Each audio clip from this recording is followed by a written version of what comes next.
બેઠક પર પૂનમબેન માડમે ઉમેદવારી નોંધાવી છે। પૂનમબેન માડમ ભાજપના નેતાઓ અને આગેવાનો અને સમર્થકો સાથે ફોર્મ ભરવા માટે કલેક્ટર ઓફિસ પહોંચ્યા અને આ સમયે તેમણે વિક્ટરીની સાઇન બતાવી જીતનો વિશ્વાસ વ્યક્ત કર્યો।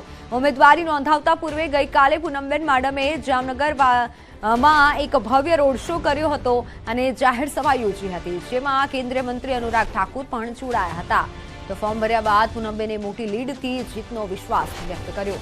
સાથે મતદારોને પોતાના અને દેશના વિકાસ માટે મતદાન કરવા માટે અપીલ કરી।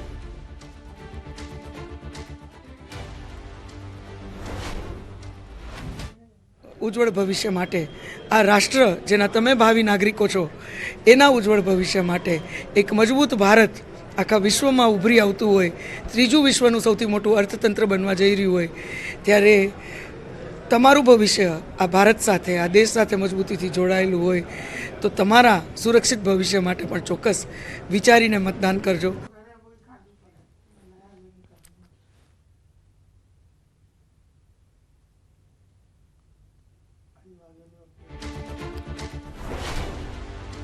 તો પૂનમબેન માડમે ઉમેદવારી નોંધાવી, સાથે વિક્ટરીનું સાઇન પણ બતાવ્યું। જામનગર બેઠક પર પૂનમબેન માડમે ઉમેદવારી નોંધાવી છે। પૂનમબેન માડમે જ્યારે ઉમેદવારી નોંધાવી ત્યારે અનેક મહાનુભાવો પણ તેમની સાથે અને સમર્થકો પણ જોડાયા હતા। વાત રાજકોટની। રાજકોટથી કોંગ્રેસ ઉમેદવાર પરેશ ધાનાણીએ ઉમેદવારી નોંધાવી છે। કોંગ્રેસ આગેવાનો સાથે ધાનાણી કલેક્ટર કચેરી પહોંચ્યા હતા અને વિજય મુહૂર્તમાં ઉમેદવારી નોંધાવી છે। ફોર્મ ભરતા સમયે ધાનાણી સાથે શહેર કોંગ્રેસ પ્રમુખ અતુલ રાજાણી, પૂર્વ વિપક્ષી नेता वशराम सागठिया, કોંગ્રેસ અને ક્ષત્રિય આગેવાન ગાયત્રીબા વાઘેલા હાજર રહ્યા હતા। ઉમેદવારી નોંધાવતા પહેલા ધાનાણીએ જંગી જાહેર સભા સંબોધી, જેમાં શક્તિસિંહ ગોહિલ, સિદ્ધાર્થ પટેલ સહિત નેતાઓ હાજર રહ્યા હતા।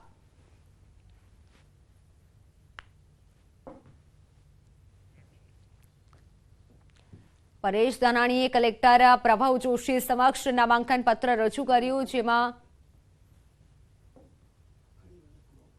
આ નાના અને મધ્યમ વર્ગી જે વેપાર ધંધા છે ને એને કર આતંકવાદમાંથી મુક્તિ અપાવવા માટે હું રાજકોટ આવ્યો છું। આ રાજકોટના સાંસદ બનવાનું સપનું નહોતું, હું રાજકોટમાં આપ સૌ જનજનના સાથી બનવા માટે થઈને આવ્યો છું। બેઠક પરથી આજે ભાજપ અને કોંગ્રેસ એમ બંને પક્ષના ઉમેદવારોએ ફોર્મ ભર્યા છે। વિજય મુહૂર્તમાં ફોર્મ ભરતી વખતે ભાજપ ઉમેદવાર પાટીલ અને કોંગ્રેસ ઉમેદવાર નૈશદ દેસાઈ કલેક્ટર કચેરી એક સમય ભેગા થઈ ગયા હતા અને આ સમયે કોંગ્રેસ ઉમેદવાર નૈશદ દેસાઈએ CR પાટીલના કાનમાં કંઈક કહી દીધું, જો કે ઉમેદવારે શું કહ્યું તે રહસ્ય રહ્યું હતું। માનવામાં આવી રહ્યું છે કે ઉમેદવારે કાનમાં શુભેચ્છા પાઠવી હતી।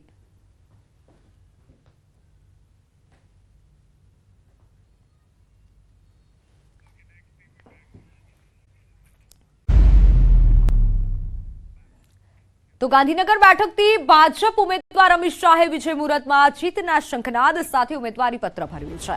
ફોર્મ ભરતી વખતે મુખ્યમંત્રી ભૂપેન્દ્ર પટેલ, ધારાસભ્યો અને ઇન્ચાર્જ પણ હાજર રહ્યા હતા। ફોર્મ ભર્યા બાદ શાહે કહ્યું કે આ મારા માટે ગૌરવની વાત છે। આ જ મતક્ષેત્રમાં એક બૂથ કાર્યકર્તાને સાંસદ સુધી પહોંચ્યો છું। આ બેઠક પરથી અડવાણી અટલજીએ પ્રતિનિધિત્વ કર્યું છે અને આ જ બેઠક પર PM મોદી મતદાતા છે, એટલે આ બેઠકથી પ્રતિનિધિત્વ કરવું મારા માટે ગૌરવની વાત છે। સાથે તેમણે નરેન્દ્ર મોદીને ત્રીજી વખત PM બનવાની પણ વાત કરી।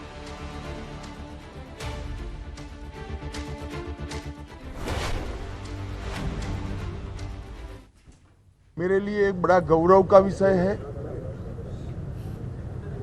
कि जिस सीट पर से इसी क्षेत्र का प्रतिनिधित्व श्रद्धेय अडवाणी जी ने किया, श्रद्धेय अटल जी ने किया और जिस सीट पर स्वयं नरेंद्र मोदी जी मतदाता है, उस सीट को प्रतिनिधित्व करने का मौका मुझे भारतीय जनता पार्टी ने दिया है। ये चुनाव में पूरा देश नरेंद्र मोदी जी को तीसरी बार 400 पार के साथ प्रधानमंत्री बनाने के लिए उत्साहित है और ये 5 साल जो आने वाले हैं, ये विकसित भारत की भव्य इमारत बनाने की नींव डालने के 5 साल होने वाले हैं। પ્રદેશ ભાજપ અધ્યક્ષ સી.આર. પાટીલે નવસારી લોકસભા બેઠક પરથી ઉમેદવારી નોંધાવી છે. સી.આર. પાટીલે વિજય મુહૂર્તમાં ઉમેદવારી પત્ર ભરી કલેક્ટરને સોંપ્યું છે. જ્યારે ઉમેદવારી નોંધાવતા સમયે પાટીલ સાથે કનુભાઈ દેસાઈ સહિત સ્થાનિક ધારાસભ્યો અને પ્રદેશના હોદ્દેદારો સહિત મોટી સંખ્યામાં ભાજપ કાર્યકર્તાઓ ઉપસ્થિત રહ્યા હતા. ફોર્મ ભર્યા બાદ પાટીલે નવસારીની જનતા, કાર્યકરો અને સમર્થકોનો આભાર માન્યો. સાથે ચૂંટણીમાં તેમનો પ્રેમ અને સહકાર મળતો રહેશે તેવી આશા વ્યક્ત કરી.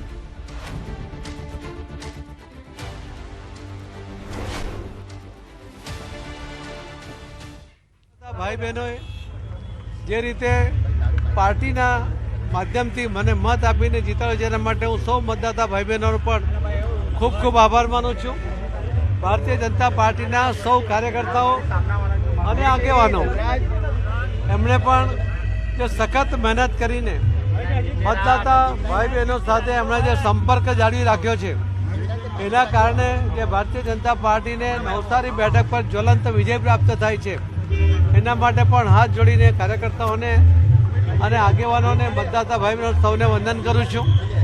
અને ઇલેક્ટ્રોનિક મીડિયા અને પ્રિન્ટ મીડિયાના માધ્યમથી પાર્ટીની વિચારધારા, પાર્ટીના કામો, મોદી સાહેબની ગેરંટીની વાતો, મોદી સાહેબે કરેલા વિકાસના કામોની જે વાતો આપ સૌના માધ્યમથી લોકો સુધી પહોંચે છે એના માટે હું પ્રિન્ટ મીડિયા અને ઇલેક્ટ્રોનિક મીડિયાના આપ સૌનો પણ ખૂબ ખૂબ આભાર માનું છું.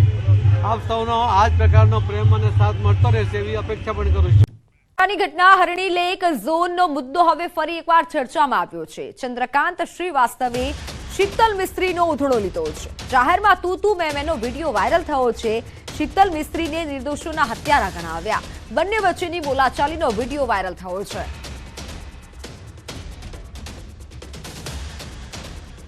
વાત સુરતના લીંબાદ વિસ્તારમાં ડુપ્લિકેટ તેલ મળી આવ્યું છે. લીંબાદમાં આવેલ વિજયા લક્ષ્મી સુપર સ્ટોરમાં ડુપ્લિકેટ તેલ મળી આવ્યું. બ્રાન્ડેડ કંપનીના તેલના ડબ્બામાં ડુપ્લિકેટ તેલ આપવામાં આવતું હતું. વેપારી એસોસિએશનની ફરિયાદના આધારે લીંબાદ પોલીસને સાથે રાખી દરોડા પડાયા. 60 ડુપ્લિકેટ તેલના ડબ્બા અને અલગ અલગ બ્રાન્ડના 250 સ્ટીકર મળી આવ્યા. ડુપ્લિકેટ તેલના ડબ્બા પર લગાવવામાં આવતા ઢાંકણા એટલે કે 250 કેપ્સ્યુલ મળી આવ્યા.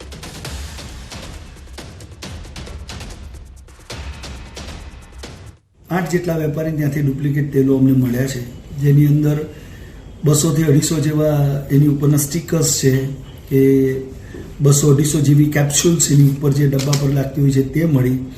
લગભગ 50 થી 60 ડુપ્લિકેટ ડબ્બા પણ મળ્યા છે, જે લીંબાયત પોલીસ સ્ટેશનમાં પોલીસે પોતાના કબજામાં લઈ અને આગળની કાર્યવાહી હાથમાં ધરી છે. આ તરફ અસલી તેલના ડબ્બાની ઓળખ કેવી રીતે કરી શકાય તે અંગે વેપારી એસોસિએશનના પ્રમુખે જાણકારી આપી.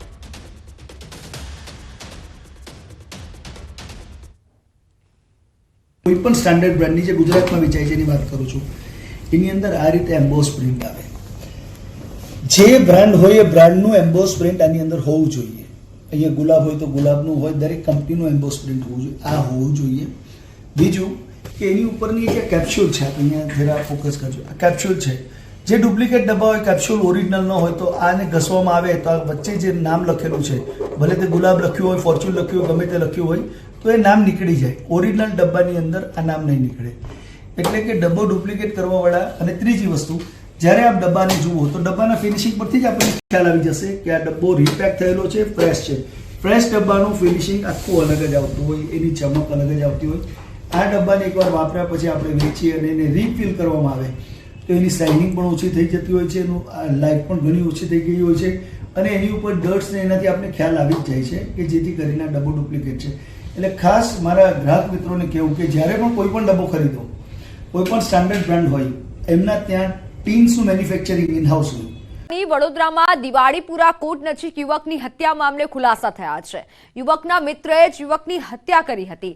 મૃતકે ગર્લફ્રેન્ડ કેમ નથી તેવી મજાક કરી હતી અને જે વાતની દાજ રાખી સગીર મિત્રએ હત્યાના ઈરાદે મૃતક દિશાંતને ફોન કરી બોલાવ્યો હતો. હત્યા થઈ ત્યારે 4 મિત્ર હાજર હતા. મૃતક દિશાંતની પાછળ ચાકુ લઈ અને દોડેલા સગીરને લોકોએ નજરે નિહાળ્યો હતો. પોલીસે હત્યારા સગીર યુવક અને તેના સાગરીતને ઝડપી પાડ્યો છે. હત્યારાએ તાજેતરમાં ધોરણ 12ની પરીક્ષા આપી હતી.